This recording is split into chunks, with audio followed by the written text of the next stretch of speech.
Hello दोस्तों, मेरा नाम है शहजाद और आपका अपने YouTube चैनल पे बहुत बहुत स्वागत है।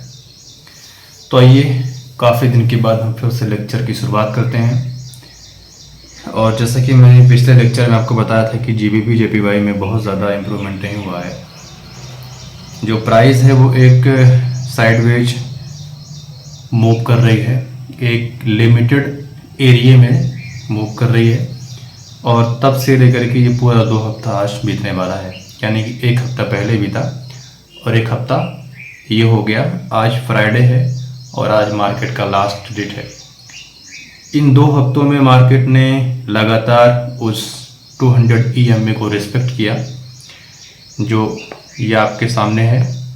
ये 200 का मूविंग एवरेज है। ये 200 का मूविंग एवरेज को प्राइस लगातार 2 हफ्ते से रिस्पेक्ट कर रही है और उसको ब्रेक नहीं कर पा रही है, और ना तो इस सपोर्ट को प्राइस ब्रेक कर पा रही है।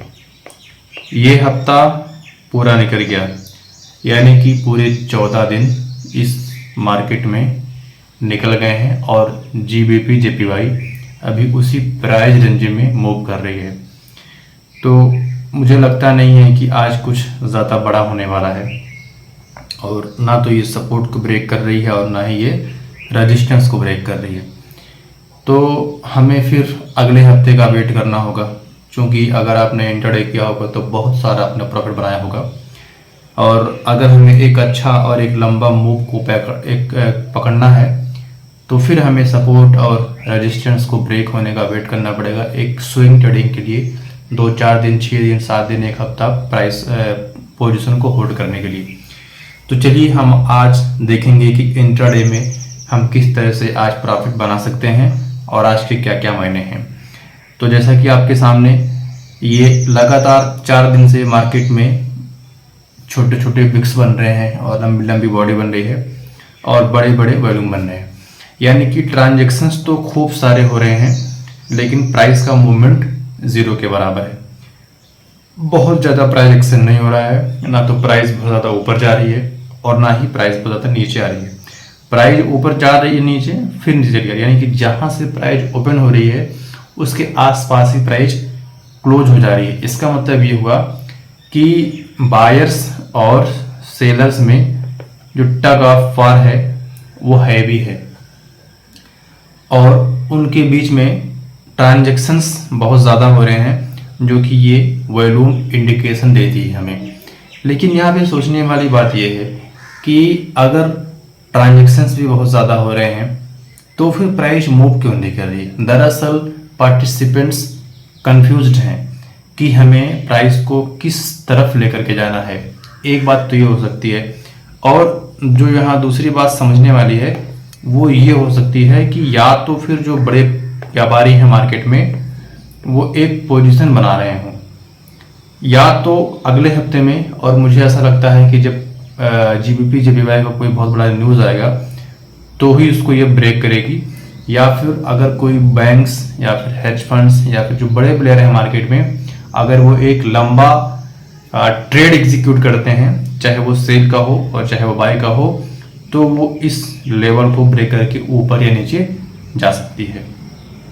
ये 2 चीज़ें हो सकती हैं कि या तो फिर वो वेट कर रहे हो या फिर वो अकोमोडेट कर रहे हो प्राइस को। तो ठीक है, हम आज इंट्राडे में देखेंगे कि हम इंट्राडे में छोटे छोटे प्रॉफिट्स कैसे बना सकते हैं। यहाँ आप देखेंगे तो ये 1 2 3 जा रही है, 4 दिन का ये पूरा सपोर्ट बना रहा है प्राइस, और फिर यहाँ से प्राइस ऊपर उड़ सकता है और यहाँ तक जा सकता है, यानी कि ये सपोर्ट और ये रेजिस्टेंस। चलिए हम इसको 4 आवर में देख लेते हैं कि ये 4 आवर में क्या हो सकता है। देखिए यहाँ पे ये प्राइस का सपोर्ट है और ये प्राइस का रेजिस्टेंस है। आज 4 दिन से, यानी कि लगभग 4 डेज से प्राइस इसी के बीच में मूव कर रही है, कभी ऊपर जा रही है कभी नीचे आ रही है, यानी कि ये इसका सपोर्ट है और ये इसका रेजिस्टेंस। अभी सुबह के 6:45 होने वाले हैं। अगर आप सुबह में यहाँ से ट्रेड लेते हैं, यानी कि अगर यहाँ पे एंट्री करते हैं, लेकिन छोटे लॉट में कीजिएगा क्योंकि ये प्राइस को ब्रेक भी कर सकती है। अगर यहाँ से आप एंट्री लेते हैं तो आपका टेक प्रॉफिट यहाँ तक आराम से हो जाएगा। और फिर शाम को 6 बजे के बाद में जब प्राइस इस रेजिस्टेंस लेवल को टच करे और उसको ब्रेक ना करे और 1-2 घंटे या 4 आवर का कैंडल नेगेटिव में बनाए तो फिर यहाँ से सेल कर सकते हैं। ये 2 ट्रिक JPY में मैं आपको आज बता रहा हूँ। मैं काफ़ी दिन से इसको फॉलो कर रहा हूँ, तो ये मुझे समझ में आ जाएगा। ठीक है, तो JPY में अभी आप बाय कर सकते हैं और डेफिनेटली ये प्राइस यहाँ तक जाएगा और आपको $25-50 दे करके जाएगा। और अगर इसको ब्रेक किया भी तो आपका लॉस बहुत कम होगा, यानी कि $25-30 का आपका लॉस होगा। तो ये है पूरा JPY का पूरा नक्शा। क्योंकि बहुत बड़ी न्यूज़ नहीं है और प्राइस में कोई ज़्यादा मूवमेंट भी नहीं है, तो हम उसमें ज़्यादा कुछ बातें नहीं करेंगे। अब चलिए हम ये दो लेबल्स मैंने आपको दे दिए। अगर आपको ट्रेड करना है तो आप यहाँ पे कर सकते हैं, यानी कि यहाँ पे बाय कर सकते हैं, यहाँ पे सेल कर सकते हैं और शाम को 6 बजे या फिर 7 बजे के आसपास में यहाँ सेल करके यहाँ बाय कर सकते हैं। ये 2 लेवल्स हैं। अगर अगले हफ्ते अगर प्राइस उस सपोर्ट या रेजिस्टेंस को ब्रेक करेगी तो फिर हम एक लंबा मूव पकड़ने की कोशिश करेंगे। अब चलिए हम गोल्ड में देखते हैं कि गोल्ड में क्या कुछ होने वाला है। गोल्ड में प्राइस ने देखो गोल्ड में कैसा है कि प्राइस एक बुलिश ट्रेंड में है। वो higher high higher low, higher high higher low, यहाँ से higher high higher low higher high ये बनाती जा रही है प्राइस। और कल जो है ट्रांजैक्शंस तो बहुत अच्छे खासे हुए थे, प्राइस का मूवमेंट भी काफ़ी अच्छा खासा हुआ था और हो सकता है कि आज भी प्राइस बुलिश ही हो, क्योंकि ये जो ट्रेंड लाइन आप देख रहे हैं, ये ट्रेंड लाइन पे आकर के प्राइस यहाँ पे फिर टच कर रही है और हो सकता है कि यहाँ से फिर प्राइस ऊपर जाए और इस रेजिस्टेंस लेवल को ब्रेक कर दे, यानी कि 2515। तो ये मेरे ख्याल से 2500 या फिर 2600 के 2550 के आसपास में ये प्राइस होगा, रेजिस्टेंस होगा, जो कि इसको ब्रेक कर देगी आज। और ये देखो कल का जो वॉल्यूम वो भी काफ़ी अच्छा खासा हुआ है।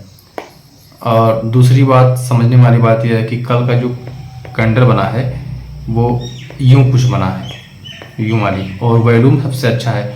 अब इसका मतलब ये हुआ कि मार्केट यहाँ से ओपन हुआ, बायर्स एक्टिव हुए और यहाँ तक लेकर गए। तो अब और ये जो छोटे छोटे बिक्स हैं ये एक नेचुरल और अच्छे बिक्स इसको मानते हैं, मार्केट के लिए अच्छे होते हैं कि मार्केट में कहीं ना कहीं जब क्लोजिंग टाइम या फिर जब ओपनिंग टाइम था, सेशन था, तो उसमें सेलर्स और बायर्स एक्टिव थे। और ये जो बड़ी बिग दिख रही है ग्रीन वाली, इसका मतलब ये है कि जो ट्रेडिंग हुई है वो बुलिश प्रेशर से हुआ है। तो उससे ये एक बात ये भी हो जाती है कि मार्केट में बुलिशनेस ज़्यादा थी कल के मार्केट में। उसका इम्पैक्ट आज में क्या पड़ने वाला है कि अगर कल के मार्केट में बुलिशनेस ज़्यादा थी, उसके पीछे रीजन से थे कि कल GDP का न्यूज आया था USD का, जिसमें 3% का ग्रोथ हुआ है उसमें, और अनएम्प्लॉयमेंट क्लेम्स का भी न्यूज़ था, तो उसमें बहुत ज़्यादा इम्पैक्ट नहीं हुआ है। तो उसकी वजह से भी गोल्ड में ज़्यादा इम्प्रूवमेंट हुआ है। और आज भी ये जो मैंने आपको बताया, इसको थोड़ा सा आप इस लेवल को आप थोड़ा सा देखिएगा तो फिर यहाँ से भी प्राइस आज ऊपर मूव कर सकती है। अब इसी को हम 4 आवर में देख लेते हैं कि 4 आवर में यही प्राइस क्या बोलती है। अब देखिए ये 4 आवर के चार्ट में अभी प्राइस यहाँ से गिर करके नीचे आ रही है।